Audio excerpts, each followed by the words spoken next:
Hi అండి, అందరికీ నమస్తే. Welcome to our channel. ఈరోజు మీ అందరికీ ఒక అద్భుతమైన ఆలయాన్ని చూపించబోతున్నాను ఫ్రెండ్స్. అదేంటంటే దసరా పండుగ అనగానే ఎక్కువగా కలకత్తా కానీ మైసూర్ కానీ చాలామంది భక్తులు వెళ్తుంటారు. కానీ నేను ఈరోజు కలకత్తాలో ఉన్న ఆ కాళీమాత ఆలయాన్ని మన హైదరాబాద్లోనే చూపించబోతున్నాను.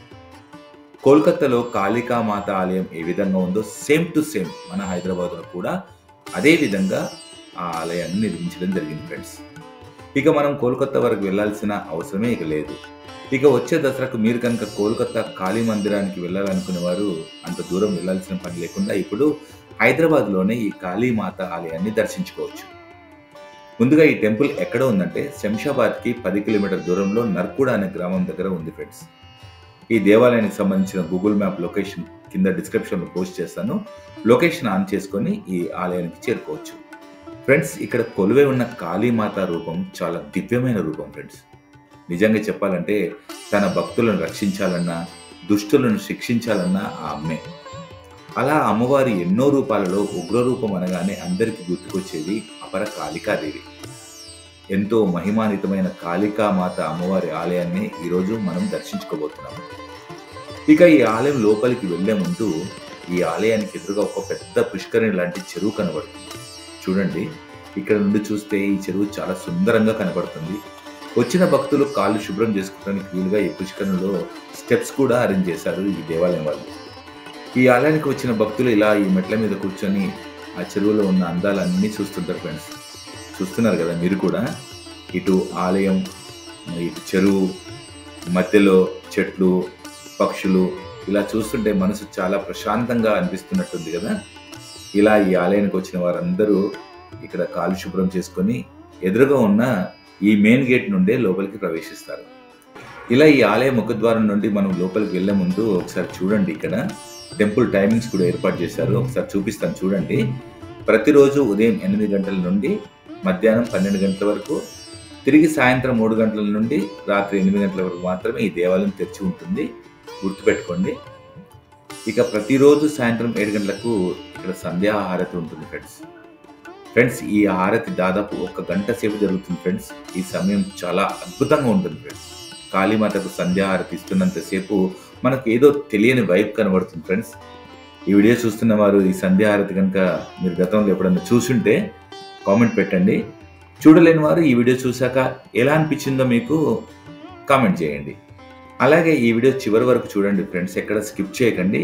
ఈ వీడియోలో నైట్ టైంలో కూడా టెంపుల్ ఎలా ఉంటుందో కూడా చూపించాను. ఇటు day time and night time and హారతి అన్నీ కలిపి ఫుల్ వీడియో చేశాను ఫ్రెండ్స్. మీరు ఈ వీడియో చివరి వరకు చూడండి.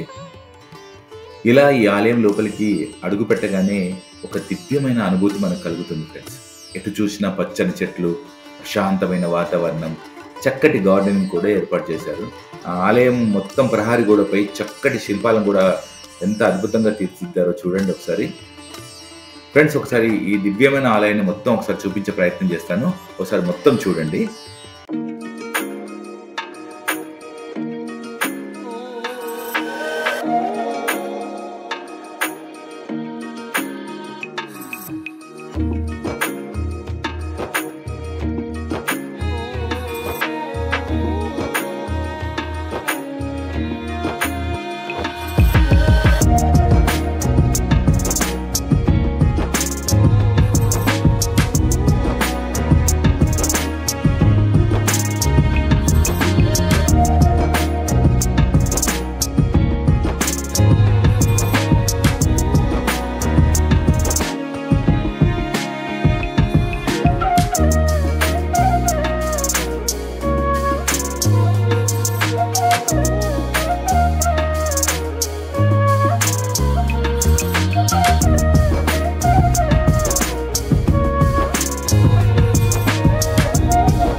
చూసారు కదా ఈ దేవాలయం మొత్తం.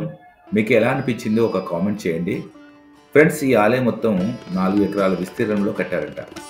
ఈ ఆలయం కట్టడానికి దాదాపు 10 సంవత్సరాల సమయం పట్టిందంట ఫ్రెండ్స్. 10 సంవత్సరాలు కష్టపడి ఇంత అద్భుతమైన కట్టడాన్ని నిర్మించి ఇప్పుడు మనందరికీ అమ్మవారి దర్శనం చేసుకునే అవకాశాన్ని దక్కించారు. నిజంగా వాళ్ళకు కృతజ్ఞతలు తెలియజేస్తున్నాను నేను. అసలు ఈ దేవాలయం హైదరాబాద్లో ఎందుకు నిర్మించారో మీకు తెలుసా ఫ్రెండ్స్? ఒక బెంగాలీ వ్యాపారి హైదరాబాద్లో వ్యాపారం చేసుకుంటూ ఇక్కడే స్థిరపడ్డాడట. అతను ప్రతి సంవత్సరం కాళీమాతను దర్శించుకోవడానికి కోల్కతాకు వెళ్ళేవారట. అలా కొన్ని సంవత్సరాలు అమ్మవారిని దర్శించుకుంటూనే వెళ్తూ ఉన్నాడట. అమ్మ, చాలామంది భక్తులు మిమ్మల్ని దర్శించుకోవడానికి ఇక్కడికి రావాలని ఉన్నా వారి పరిస్థితులను బట్టి వారు రాలేకపోతున్నారు తల్లి. హైదరాబాద్లో ఇలాంటి ఆలయమే కట్టాలనుకుంటున్నాను అని వేడుకున్నాడట. దాంతో అమ్మ అనుగ్రహంతో ఇప్పుడు మనం ఉన్నాం కదా, ఈ ఆలయం ఉంది కదా, ఈ ఆలయం ఉన్న ప్రదేశంలోనే ఒక మంచి రోజు ఈ దేవాలయాన్ని కట్టడం ప్రారంభించారట. అలా 10 సంవత్సరాలు ఎన్నో కష్టాలను ఎదుర్కొని ఇంత అద్భుతమైన ఆలయాన్ని నిర్మించారు. అదే ఈ హైదరాబాద్ బెంగాలీ స్వర్ణశిల్పి వివేకానంద కాళీ మందిర్. దీన్ని అందరూ కలకత్తా కాళీమాత అని పిలుస్తుంటారు ఫ్రెండ్స్. కానీ ఇది హైదరాబాద్ బెంగాలీ స్వర్ణశిల్పి వివేకానంద కాళీ మందిర్ అన్నమాట. సో ఈ కాళీమాత ఆలయంతో పాటు ఇంకా చాలా ఆలయాలు ఉన్నాయి ఫ్రెండ్స్. మొత్తం ఆలయాలు ఇప్పుడు ఎలా ఉన్నాయో ఒకసారి చూద్దాం. ముందుగా ఈ ఆలయం ప్రాంగణంలోకి ప్రవేశించగానే పచ్చని చెట్లు మనకు వెల్కమ్ చెప్తుంటాయి ఫ్రెండ్స్. చూడండి, ఇలా లోపలికి రాగానే మనకు రైట్ సైడ్లో 2 ఆలయాలు కనబడతాయి ఫ్రెండ్స్. 2 ఆలయాల్లో ఏ దేవతామూర్తులు ఉన్నారో మనకు చూద్దాం, మనం కూడా దర్శించుకుందాం.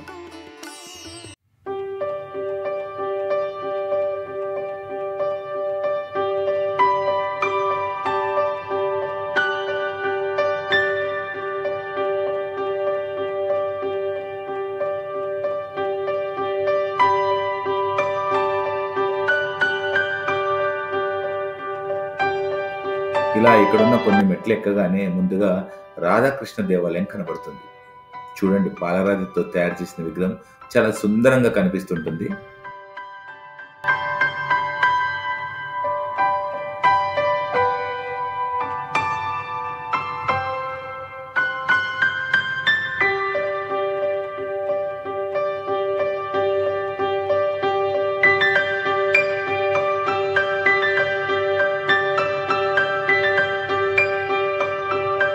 చూసారు కదా, ఇప్పుడు మనం కూడా ఆ రాధాకృష్ణుని దర్శనం చేసుకుందాం. ఇలా రాధాకృష్ణుని దర్శనం చేసుకున్నాక ఇక్కడ నుండి కొంచెం ముందుకు వెళ్ళగానే మహా గణపతి దేవాలయం కనబడుతుంది.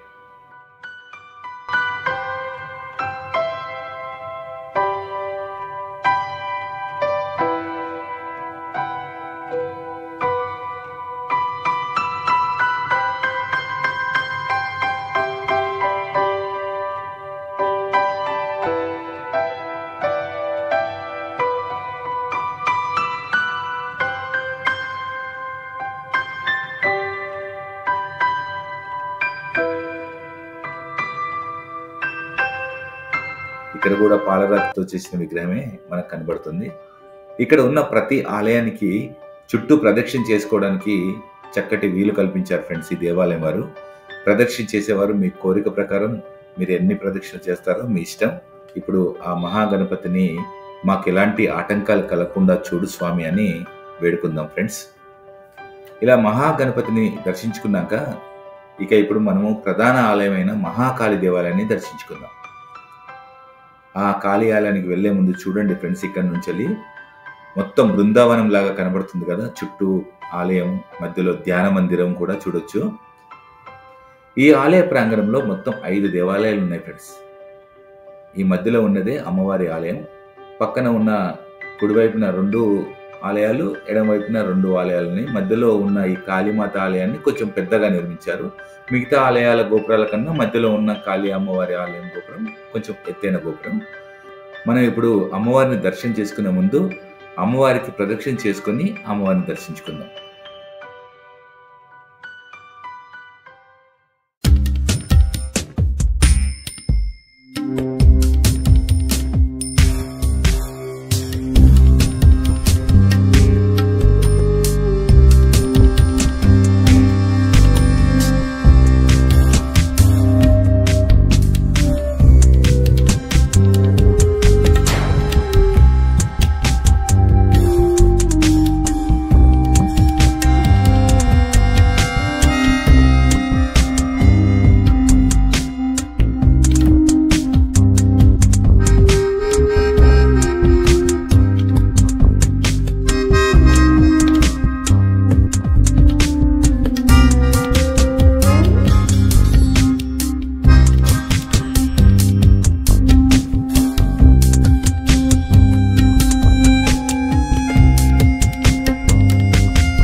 చూసారు కదా అమ్మవారిని. కాళీమాత ఉగ్ర రూపంలో ఉన్నా కూడా అపర కాళికాదేవి అయినా కూడా భక్తుల పట్ల అమ్మ ఎప్పుడు శాంత స్వరూపంగానే ఉంటుంది. నిజంగా చెప్పాలంటే అమ్మవారిది చాలా దివ్యమైన రూపం కదా. ఇలా అమ్మవారి పాదాల చెంత ఒకవైపున రామకృష్ణ పరహంస, మరోవైపు శారదాదేవి, మధ్యలో ఒక పెద్ద కలశాన్ని కూడా ఏర్పాటు చేశారు. ఈ 2 విగ్రహాలను కూడా చూడండి అమ్మవారి పాదాల వద్ద కూర్చున్నట్టు మనకు కనబడుతుంది. అలాగే అమ్మవారి ఆలయం కూడా చూడండి, గర్భాలయం కూడా ఎంత ప్రశాంతంగా చాలా పెద్దగా ఉంది కదా. ఇలా అమ్మవారి మందిరంలోని కాళీమాతను చూస్తుంటే నిజంగా ఆ అమ్మవారే వచ్చి ఇక్కడ నిల్చున్నారా అన్నట్టు కనబడుతుంది కదా ఫ్రెండ్స్. మీరు చూడండి ఒకసారి, ఆ అమ్మే వచ్చి మన ముందు నిల్చున్నారా అన్నట్టుగా అనిపిస్తుంది. మీరు చూస్తున్నారు కదా, ఇదంతా వెండితో చేసిందనమాట. ఇది మానవులమైన మనకు ఎలాంటి దుష్టశక్తులున్నా, ఎలాంటి భయాలున్నా ఈ కాళీమాతను దర్శించుకుంటే వెంటనే అలాంటి ప్రాబ్లమ్స్ అన్నీ పోతాయి ఫ్రెండ్స్. అలాగే మనకు ఎలాంటి కోరికలు ఉన్నా కూడా ఈ అమ్మవారి చెప్పుకుంటే వెంటనే కోరికలు తీర్చే దేవిగా కూడా ఇక్కడ ప్రసిద్ధి చెందిందని చాలా మంది భక్తులు విశ్వసిస్తుంటారు. ఈ ఆలయంలో అమ్మవారికి పూజలు చేసే అందరూ బెంగాలీ పూజారులు ఉన్నారు ఫ్రెండ్స్. కలకత్తా కాళీమాత ఆలయంలో ఎలాగైతే పూజలు నిర్వహిస్తారో సేమ్ ఇక్కడ కూడా అలాగే పూజలు నిర్వహిస్తారు. అమ్మవారి రూపం ఎంత భయంకరంగా ఉన్నా ఆ అమ్మ ఎప్పుడు భక్తుల వెన్నంటే ఉండి వారి కష్టాలన్నీ తన కష్టాలుగా భావించి భక్తుల కష్టాలన్నీ తీర్చే తల్లిగా ఇక్కడ కొలువై ఉంది ఫ్రెండ్స్. ఇక ఈ ఆలయంలో అమ్మవారికి సాయంత్రం నిర్వహించే సంధ్యాహారతి చాలా విశేషంగా చేస్తారు ఫ్రెండ్స్. దాదాపు 1 గంట సేపు ఈ హారతి జరుగుతుంది. ఈ హారతిని చూడడానికి, హారతిలో పాల్గొనడానికి చాలా మంది భక్తులు సాయంత్రం వస్తుంటారు ఫ్రెండ్స్ ఇక్కడికి. ఈ హారతి వీడియోను ఇంతవరకు ఎవరు వీడియోలో చూపించలేదు అనుకుంటున్నాను ఫ్రెండ్స్. నేనైతే మీ అందరికీ ఈ వీడియో ద్వారా చూపిస్తాను. వీడియో చివరి వరకు చూడండి. నాకైతే ఈ మహారతి చూస్తుంటే ఒళ్ళు పులకరించిపోయింది ఫ్రెండ్స్. ఎందుకంటే నిర్మానుష్యమైన ప్రదేశం, సాయంకాల వేళ, చక్కటి గాలి, దేవాలయం వారు చేసే ఆ సౌండ్స్, మరో పక్కన శంఖం ధ్వనిలో ఆరతిస్తుంటే ఎలా ఉంటుందో మీరే ఊహించుకోండి. నిజంగా అద్భుతం అండి. నేనైతే చాలా సంతోషంగా ఫీల్ అయ్యాను. అందుకే ఈ దేవాలయం వారిని ప్రత్యేకంగా రిక్వెస్ట్ చేసి వీడియో తీసి మీ అందరికీ అందించాలనుకున్నాను. ఇక అలాగే నైట్ టైంలో కూడా అంటే అద్భుతమైన లైటింగ్స్ దేవాలయము చాలా అద్భుతంగా కనబడుతుంది. నైట్ టైంలో కూడా నేను వీడియో తీశాను, మీకు చూపిస్తాను ఫ్రెండ్స్. సో ఫ్రెండ్స్, ఇక కాళికా అమ్మవారిని దర్శించుకొని వస్తుంటే మనకు ఎదురుగా ధ్యాన మందిరం కనబడుతుంది చూడండి.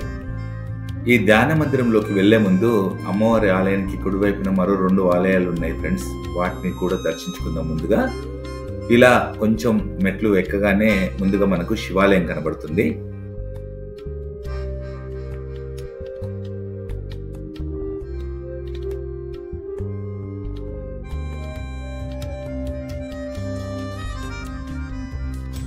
శివలింగం చూడండి.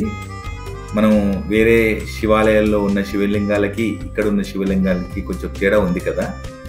ఎత్తైన పానపట్టం, దాని మీద శివలింగం బాగుంది కదా ఫ్రెండ్స్. మీలో ఎవరైనా ఇలాంటి శివలింగం చూస్తుంటే కామెంట్ చేయండి. సో ఇక మనం ఇప్పుడు ఆ ఈశ్వరుని దర్శించుకుని మరో పక్కనే ఉన్న శ్రీ వెంకటేశ్వర స్వామి ఆలయం ఉంది. ఆ ఆలయంలో ఉన్న ఆ స్వామిని కూడా మనం దర్శించుకుందాం. చూస్తున్నారు కదా ఫ్రెండ్స్, ఇప్పుడు ఇక్కడ ఉన్న వెంకటేశ్వర స్వామి ఆలయం విగ్రహం చాలా చిన్నగా ఉంది కదా, అద్భుతంగా ఉంది కదా. సో మనం ఏ వెంకటేశ్వర స్వామి దేవాలయానికి వెళ్ళినా కూడా ఎత్తైన విగ్రహం చూసి ఉన్నాం కదా. ఇలా చిన్నది చూసే వరకు మనకు ఒక డిఫరెంట్గా అనిపిస్తుంది కదా. కానీ వీరు మాత్రం చాలా చిన్న విగ్రహాన్ని ఏర్పాటు చేశారు. చాలా అద్భుతమైన విగ్రహాన్ని కూడా ఏర్పాటు చేశారు. చూడండి, శంకు చక్రాలు, నుదుటిపై నామాలతో చిరునవ్వుతో మనల్ని పలకరించినట్టుగా అనిపిస్తుంది కదా. దాదాపు ఇక్కడ ప్రతిష్ఠించిన విగ్రహాలన్నీ కూడా అద్భుతంగా ఉన్నాయి ఫ్రెండ్స్. ఇలా ఈ దేవాలయాలన్నీ దర్శించుకొని బయటికి రాగానే పక్కన భక్తులు సేద తీరడానికి ఒక చక్కటి మండపాన్ని ఏర్పాటు చేశారు. చూడండి, ఇలా కాసేపు ఇక్కడ కూర్చొని సేద తీరి అలా కొంచెం ముందుకు రాగానే చూడండి దేవాలయ ప్రాంగణం అంతా. ఈ ప్రాంగణంలో ఉన్న ఈ ప్రహారీ గోడకు చూడండి చాలా కొన్ని దృశ్యాలు కనబడుతున్నాయి. రామాయణం, భాగవతానికి సంబంధించిన కొన్ని ముఖ్యమైన దృశ్యాలను వచ్చిన భక్తులందరికీ ఆ ఘట్టాలను తెలియజేయాలనే ఉద్దేశంతో ఆ దేవాలయం వాళ్ళు ఇక్కడ నిర్మించినట్టున్నారు ఫ్రెండ్స్. చూడండి, మీరు మిస్ చేసుకోకండి. ఈసారి వస్తే డెఫినెట్గా వీటన్నిటిని చూసి దాంట్లో ఉన్న స్టోరీని మీరు తెలుసుకోండి ఫ్రెండ్స్. ఇలా కొంచెం ముందుకు రాగానే మరో గోడ పైన చూడండి వివేకానంద జీవిత చరిత్ర కూడా చిత్రీకరించారు. ముఖ్యంగా వివేకానంద జీవిత చరిత్రలో కలకత్తా కాళికామాత దేవాలయానికి వివేకానందుడికి ఒక సంబంధం ఉందని అంటారు ఫ్రెండ్స్. ఏంటంటే అది వివేకానందుడి అసలు పేరు నరేంద్రుడు, పుట్టింది మాత్రం బెంగాల్లోనే. ఇక ఆయన గురువుగారైన రామకృష్ణ పరమహంస కాళికామాతకు చాలా పరమ భక్తుడు. ఆయన ప్రతిరోజు కాళికామాతను దర్శించుకొని అమ్మవారి అనుగ్రహం పొంది తన శిష్యులందరికీ జ్ఞానాన్ని బోధిస్తూ ఉండేవాడు అనమాట. ఒకసారి అనుకోకుండా వివేకానందుడికి మీరు ఆ పలానా ప్రదేశంలో ధ్యానం చేసుకోండి అని చెప్తుంటాడు అనమాట రామకృష్ణ పరమహంస. సో అలా నరేంద్రుడు వెళ్ళి ధ్యానం చేసుకున్న ప్రదేశం కాళికామాత ఆలయం అనమాట. అలా కాళీమాత ఆలయంలో ధ్యానం చేస్తుండగా ఆ అమ్మవారి అనుగ్రహంతో ఎంతో జ్ఞానాన్ని సంపాదిస్తాడు నరేంద్రుడు. అలా జ్ఞానాన్ని సంపాదించిన నరేంద్రనందుడు కాస్త వివేకానందుడిగా మనందరికీ ఆదర్శప్రాయుడయ్యాడని చెప్పొచ్చు ఫ్రెండ్స్. ఇలా వివేకానందుడి జీవిత చరిత్ర కూడా ఈ ప్రహారీ గోడలపై చాలా అద్భుతంగా చిత్రీకరించారు. మీరు ఒకసారి చూడండి ఇది. అందుకే ఇక్కడ ఉన్న ఈ ధ్యాన మందిరాన్ని కూడా వివేకానంద పేరు మీదనే ఇక్కడ ఈ ధ్యాన మందిరం ఏర్పాటు చేశారు ఫ్రెండ్స్. ఈ ధ్యాన మందిరం కాళికామాత అమ్మవారి ఎదురుగానే ఈ ధ్యాన మందిరం ఉంటుంది. చూడండి, ఇప్పుడు మనం కూడా ఆ ధ్యాన మందిరాన్ని దర్శిద్దాం. ఇలా ధ్యాన మందిరంలోకి వెళ్తుంటే ముఖద్వారం పైన చూడండి 2 నెమళ్ళు చాలా చక్కగా మనకు స్వాగతం చెప్తున్నట్టు అనిపిస్తుంటుంది. ఈ ధ్యాన మందిరానికి 2 వైపులా ద్వారాలను ఏర్పాటు చేశారు. అటువైపు 2 నెమళ్ళు, ఇటువైపు 2 నెమళ్ళను చక్కగా ఏర్పాటు చేశారు. ఇలా మనం ఈ ధ్యాన మందిరం లోపలికి వెళ్ళగానే చూడండి చాలా విశాలమైన హాల్ కనబడుతుంది. చాలా పీస్ఫుల్గా ఉంటుంది ఇక్కడ. ఇదే ప్రాంతంలో చూడండి వివేకానంద విగ్రహాన్ని కూడా ఏర్పాటు చేశారు. ఇలా వచ్చిన భక్తులందరూ కూడా ఒక 5-10 నిమిషాలు ఇక్కడ కూర్చొని చక్కగా ధ్యానం చేసుకొని వెళ్తారు ఫ్రెండ్స్. మీరు కూడా ఈసారి వస్తే ఈ ధ్యాన మందిరాన్ని తప్పకుండా విజిట్ చేయండి ఫ్రెండ్స్. ఇప్పటి వరకు మనం ఆలయం ప్రాంగణంలో ఉన్న దేవాలయాలు, అలాగే ధ్యాన మందిరము, ప్రహారీ గోడలపై చిత్రీకరించిన అద్భుతమైన చిత్రాలను కూడా చూసాం కదా. ఇక ఈ ధ్యాన మందిరం నుండి కిందికి దిగగానే మనకు రామకృష్ణ పరమహంస మరియు శారదాదేవి గారి విగ్రహాలు కొంచెం పెద్ద సైజు ఇక్కడ కనబడతాయి. మనం ముందుగా కాళీమాత పాదాల వద్ద చిన్నగా ఉన్న విగ్రహాలు చూసాం కదా, ఇక్కడ కొంచెం పెద్ద విగ్రహాలను వీళ్ళు ఏర్పాటు చేశారు ఫ్రెండ్స్. ఇలా వీరికి కూడా మనం ఒకసారి నమస్కరించుకుందాం ఇప్పుడు. ఇక ఆలయ ప్రాంగణంలో చూడండి ఒక ఫౌంటైన్ కూడా ఏర్పాటు చేశారు. ఈ ఫౌంటైన్ లో శ్రీకృష్ణుడు నాగపడిగ మీద నాట్యం చేస్తున్నట్టు విగ్రహాన్ని ఎంత చక్కగా ఏర్పాటు చేశారు చూడండి.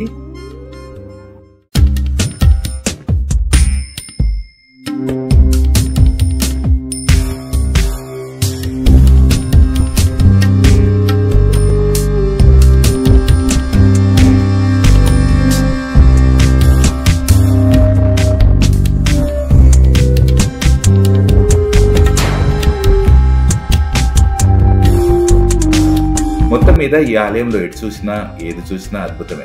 పచ్చని చెట్లు, విశాలమైన ఆలయంలో మనకు ఒక పాజిటివ్ వైబ్ కనబడుతుంది ఫ్రెండ్స్. మీరు కూడా ఒకసారి మీ కుటుంబ సభ్యులతో విజిట్ చేయండి, మీకే తెలుస్తుంది ఫ్రెండ్స్. వీలైతే ఈ దేవీ నవరాత్రుల్లో వస్తే ఇంకా చాలా అద్భుతంగా ఉంటుంది. ఇక మీకు ముందు చెప్పాను కదా రాత్రి వేళ ఈ ఆలయం ఎలా ఉంటుందో చూడండి. కలర్ఫుల్ లైటింగ్స్తో టెంపుల్ మొత్తం ఒకసారి చూడండి, అద్భుతంగా ఉంటుంది.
చూస్తారు కదా, ఉదయం కన్నా రాత్రి వేళలో ఇంకా బాగుంది కదా.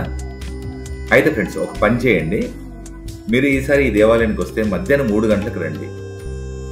అప్పుడు ఈ దేవాలయంలో ఉన్న మొత్తం దేవీ దేవతలను దర్శించుకొని కాసేపు ధ్యానం చేసుకొని, అలాగే ఈ ప్రశాంత ప్రదేశంలో కాసేపు అలా సేద తీర్చుకొని సాయంత్రం ఆ ప్రహారీ గోడలపైనున్న మొత్తం కళాఖండాలన్నీ చూసి, సంధ్యాహారతిని కూడా తనివి తీరా చూసి, చివరిగా రాత్రి సమయంలో ఈ కలర్ఫుల్ లైటింగ్స్ అంతా చూసి హ్యాపీగా మీరు ఇంటికి వెళ్ళిపోవచ్చు ఫ్రెండ్స్. నెక్స్ట్ టైం మీరు ఇలా ట్రై చేయండి, తప్పకుండా చాలా హ్యాపీ ఫీల్ అవుతారు మీరు. ఓకే ఫ్రెండ్స్, మన వీడియో ద్వారా డే అండ్ నైట్ టెంపుల్ మొత్తం చూసారు కదా. ఇప్పుడు అమ్మవారి సంధ్యాహారతి ఎలా ఉంటుందో చూపించే ప్రయత్నం చేస్తాను.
ఈ వీడియో చూస్తున్న వారికి సంధ్యాహారతి ఎలా అనిపించిందో కింద కామెంట్ బాక్స్లో తెలియజేయండి. ఒక్కసారి ఇలాంటి హారతిలో పాల్గొంటే మనం పొందే అనుభూతి మనకే తెలుస్తుంది ఫ్రెండ్స్. ఇక ఇక్కడ నిర్వహించే దసరా నవరాత్రుల్లో చివరి 4 డేస్ అంటే చివరి 4 రోజులు అంటే షష్ఠి నుండి దశమి వరకు వేడుకలు చాలా అద్భుతంగా నిర్వహిస్తారు ఇక్కడ. మీరు వీలైతే నవరాత్రుల్లో కూడా మీరు పాల్గొనొచ్చు. అలాగే దీపావళి పండుగ రోజు ఈ ఆలయం మొత్తం చాలా అద్భుతంగా విద్యుత్ దీపాలతో చాలా ముస్తాబు చేస్తారు. ఇక దీపావళి పండుగ రోజు ఈ ఆలయంలో చాలా విశేషంగా పూజలు జరుపుతారు ఫ్రెండ్స్. ఫ్రెండ్స్ మీకు ఒక ఇంపార్టెంట్ విషయం చెప్పాలనుకుంటున్నాను ఇక్కడ. ప్రతి నెలలో వచ్చే అమావాస్య రోజున ఈ కాళీ మందిరంలో రాత్రంతా విశేషంగా పూజలు నిర్వహిస్తారట ఫ్రెండ్స్. ఎందుకంటే అమ్మవార్లకు అమావాస్య చాలా ప్రీతికరమైన రోజు అనమాట. అందుకే ఈ అమావాస్య రోజు అమ్మవార్లకు విశేష పూజలు నిర్వహిస్తారు. ఇలా అమావాస్య రోజు అమ్మవార్లకు పూజలు చేస్తే రెట్టింపు ఫలితాన్ని ఇస్తుందని మన పండితులు చెప్తుంటారు. కాబట్టి కలకత్తాలో ఉన్న కాళికామాతకు ఎలా అయితే పూజలు నిర్వహిస్తారో ఇక్కడ కూడా కాళికామాత కూడా అదే విధంగా పూజలు చేస్తారు ఫ్రెండ్స్. మీరు వీలు చూసుకొని ఈ దేవాలయాన్ని ఒకసారి విజిట్ చేస్తే దేవాలయాన్ని దర్శించుకున్నట్టు ఉంటుంది. అంతేకాక ఒక పిక్నిక్ స్పాట్‌గా కూడా ఇక్కడ ఆ అనుభూతి పొందొచ్చు ఫ్రెండ్స్. మీరు మీ ఫ్యామిలీతోటి పిల్లలతో వస్తే చాలా ఎంజాయ్ చేయొచ్చు. ఓకే ఫ్రెండ్స్, ఈ వీడియో మొత్తం మీకు నచ్చిందనుకుంటున్నాను. నచ్చితే ఒక లైక్ చేసి నన్ను సపోర్ట్ చేయండి ఫ్రెండ్స్. అలాగే ఈ వీడియోపై మీ అమూల్యమైన అభిప్రాయాన్ని కూడా తెలియజేయాలంటే కామెంట్ రూపంలో తెలియజేయండి. ఈ నా ఛానల్ మొదటిసారి చూస్తున్న వారు సబ్స్క్రైబ్ చేసుకుంటారని భావిస్తూ మనందరికీ ఆ కాళీమాత అనుగ్రహం ఉండాలని కోరుకుంటూ మరొక వీడియోలో మళ్ళీ కలుద్దాం. నమస్తే. జై శ్రీమాత్రే నమః.